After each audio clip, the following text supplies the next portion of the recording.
Welcome to the ITAD Talk podcast with your host, Jeff Bittner. Welcome to ITAD Talk, and my guest this morning is Kelley Keogh, and she is the co-founder and managing director of Greeneye Partners. So I'd like to welcome you, Kelley. Thank you. I'm happy to be here this morning. So can you tell us a little bit about your company and what it does? So my business partner Nicole and I founded our company about 12 years ago. We both had a long history already in the ITAD and electronics recycling space. I started in 1997. Her parents owned a facility. She grew up in high school working in the facility, and then when she graduated with her MBA, she did a little bit of work for an accounting firm, but then she came back and worked in her parents' business until they sold.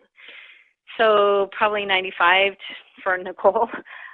So we've been in the industry for a long time, and we know the industry really well.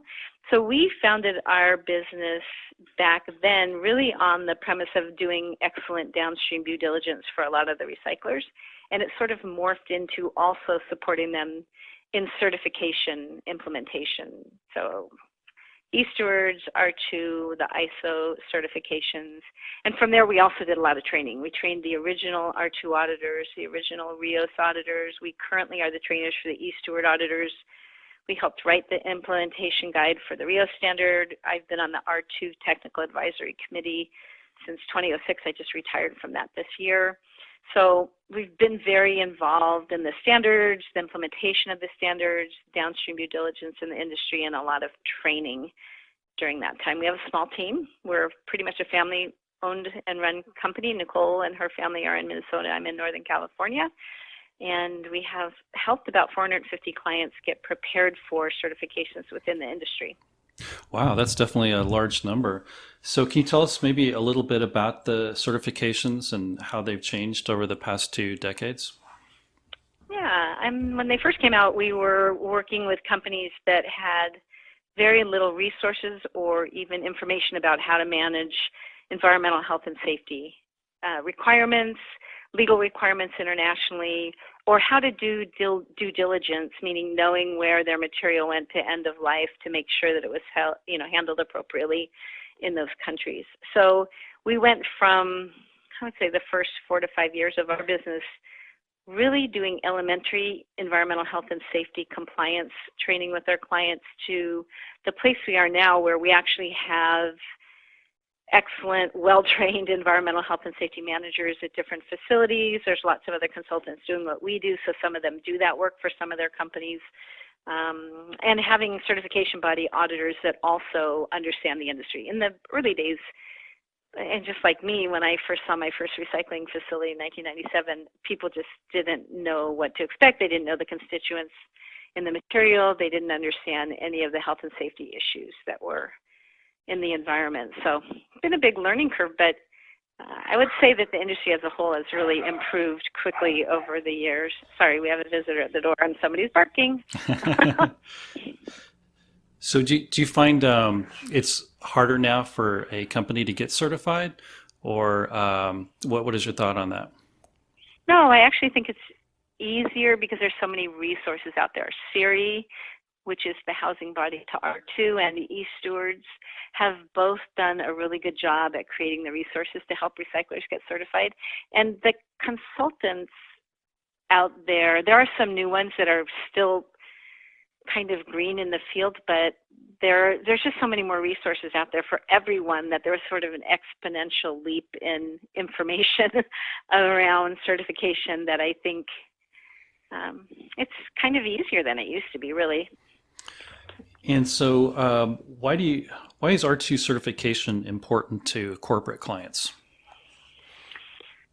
For many reasons. One, the impact of their direct client that they work with. So making sure that recycler understands all the regulatory requirements that pertain to them so that they're doing the right thing and their material doesn't end up at a facility that gets in trouble for doing the wrong thing, first of all.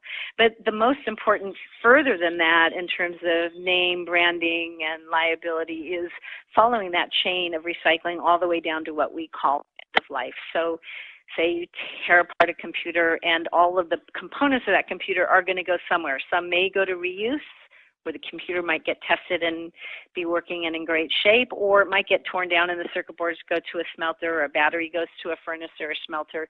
It's knowing that all of those materials, every single company that touches those and manages them, meet environmental health and safety, and at this point, some social accountability requirements in their country, but also just sort of a global, overwide requirements.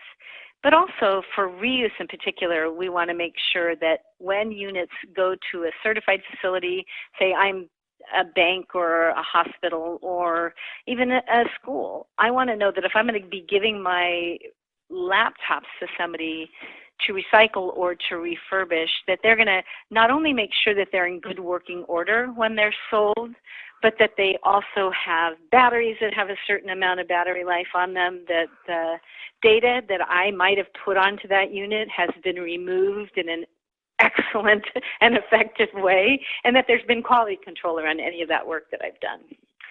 So I think it's not, I used to hear some consultants say back in the day, oh, it just gives them that warm feeling. It's like, no, not really. It's not just a warm feeling. We're really talking about brand management, social accountability, the circularity of the recycling industry, making sure things are handled appropriately. Well, and you brought up a good point too, because like the data is so important, because there have been some major lawsuits in regards to, there was one like $70 million or something, right? Yeah. Recently. Yeah. So, I mean, it's really important. I mean, if a corporation is going to save, I don't know, let's pick a number, $100,000, but they get a black eye because of some data that got out and it cost them $10 million in PR. I mean, this is right. It's just, yeah. And it's not just data, honestly. Now, some companies say, a manufacturer, computer manufacturer might sell their equipment and say to a corporate client and say, this either goes to a certified recycler, or say they say it does go to a certified recycler. That's a requirement, and that is part of the government, the GSA purchasing requirements, by the way. But then their keyboard ends up, somewhere in a third world country, and the little kid's paying away on it or tearing it down to burn. They have RFIDs in them, so they can track that now. So yeah, it's funny that you bring that up, because we were just at the ITAD summit, and I'm not sure if you were there or not. Maybe your company was there, but at any rate, one of the ITAD companies was talking about picking partners in foreign countries, and that they were tracking all the material from the point that it left the corporate client, and it was supposed to go to XYZ company at a certain address and ends up going somewhere different.